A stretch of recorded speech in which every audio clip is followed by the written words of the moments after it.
Hey YouTube, hopefully today we don't have a string in the camera.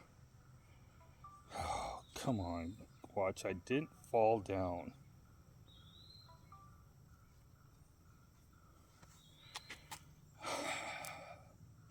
So today's video, let's talk about being a senior citizen over 60 and safely riding your bike by yourself. There's a couple simple things you can do to make it safer. The other day I had a little accident here where I rolled my ankle because I didn't get off the bike and turn it around. I rode it around in a short distance. The mosquitoes are getting me. They were mugging the phone there for a second, but it seems like they left it alone. So, first thing is whenever you have to turn your bike around, get off the bike, walk it around, and then remount the bike. Our balance seems to fade quite fast after you turn 60. You might stumble, you might walk into walls and do all kinds of crazy stuff like me. The next thing is leave the distractions at home. Put the phone away where you can't see it. If you got to answer your phone, stop. Don't try to answer it when you're going. Even if it's mounted on the handlebars, just stop. And I'm pretty sure in Michigan that they could probably write you a ticket now for trying to use your phone while you're on your bike, especially if you're on the roadway.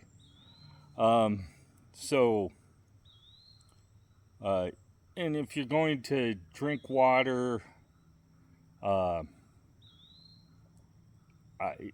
would recommend you stop. I usually don't drink any water when I go out on my rides. I usually rehydrate when I get home, but I always have water with me and a snack.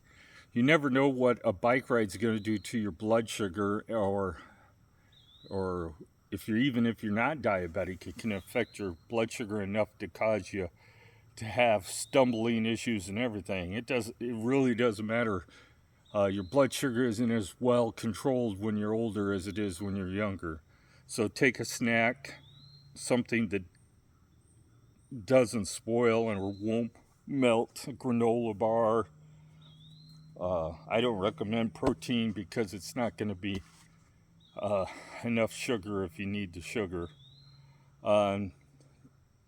And make a plan. Always tell somebody where you're going, even if that means leaving a note if you're single and don't have a significant other, leave a note on your counter in your house. I went for a bike ride and what time and day you left, so that if somebody finds that you haven't come home or wonder and the police get into your house, they at least have an idea where to look for you.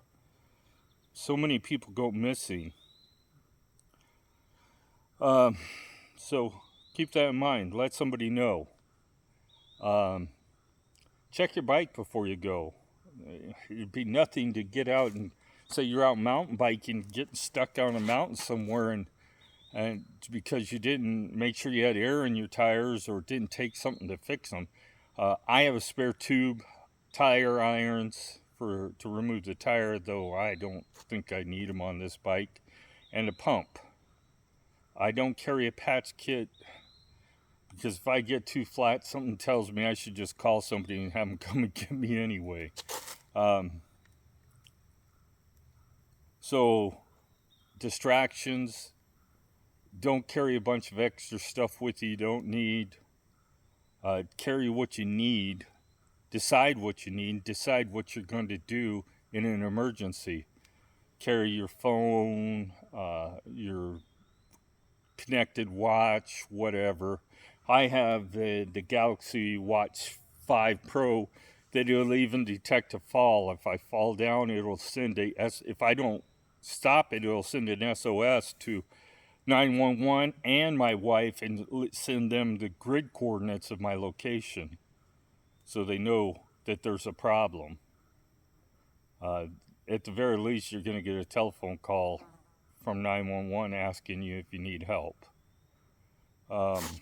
So much better than simply some baloney pendant or something that you have to rely on that somebody's going to answer a call. This will automatically just do it. You can set it however you want. So that's if you're riding alone. If you're riding with a partner, then it's a different story. Some things, make sure your bike is fitted to you, that you've adjusted it the best you can for your situation. If you have questions about that, you can ask me, or you can go to a bike shop and ask one of their professionals there to help you decide if your bike fits you. They may charge you a fee, but in the end, they may get the bike to the right place for you.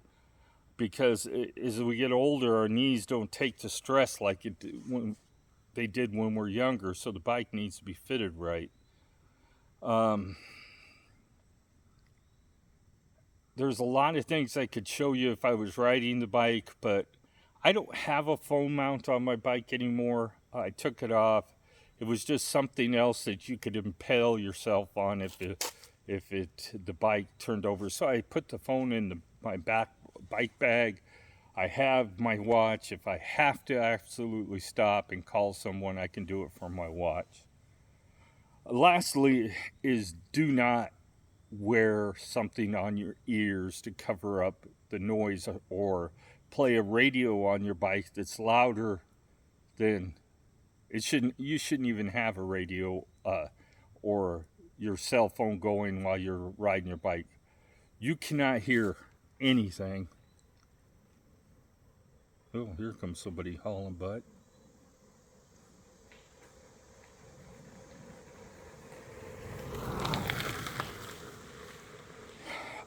You can't hear anything. And the last thing is, if you're out riding in an area, even this area that there has a lot of traffic, there may be black bears, there may be cougars, there may be something in the woods that you don't want to sneak up on you. So keep that in mind. Not only that, you have cyclists that are hauling butt, guys on scooters that aren't supposed to be where they're at, all kinds of things that could be, the noise could be covering something coming towards you. And especially if you're out in the wilderness area, never let you be distracted by something that causes problems. The mosquitoes, even with the mosquito bug juice on me, they're still coming after me. So those are some basic things. Karen was under the weather, or otherwise she would have her input on it. Wear comfortable clothing. Always wear bike gloves. There's a good reason for it. Not only does it pad your hands to help you stave off carpal tunnel, but if you fall off the bike, it sure makes it a whole lot easier to get home if you don't have road rash on your hands from skidding down the roads. Because no matter what, the number one bicycle injury is broken wrist on bikes, from people putting their hand out to try to stop their fall. It's without a doubt the worst injury for a person anyway is if you skid both hands up, but trying to stop yourself from skidding down the road, you're not going to want to use your hands for a few days. Wear clothing that is loose fitting, but not too loose. You don't want your pants to end up somewhere you don't want them. And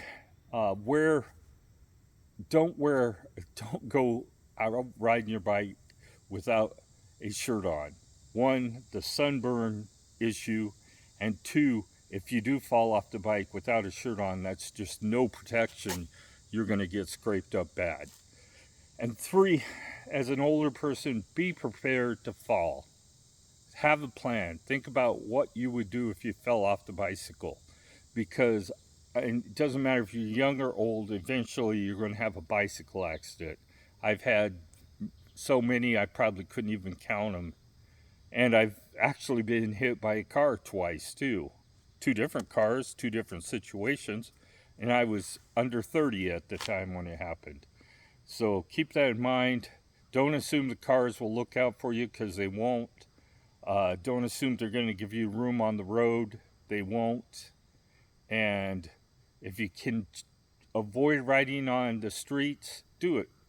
Just avoid it. Just go somewhere and find you a great location like this on this Fred Meyer trail here between Belding and Greenville, where you can get out and ride the trail. There's benches on this one for, I think, the whole entire length of the trail, which is 100 and some miles.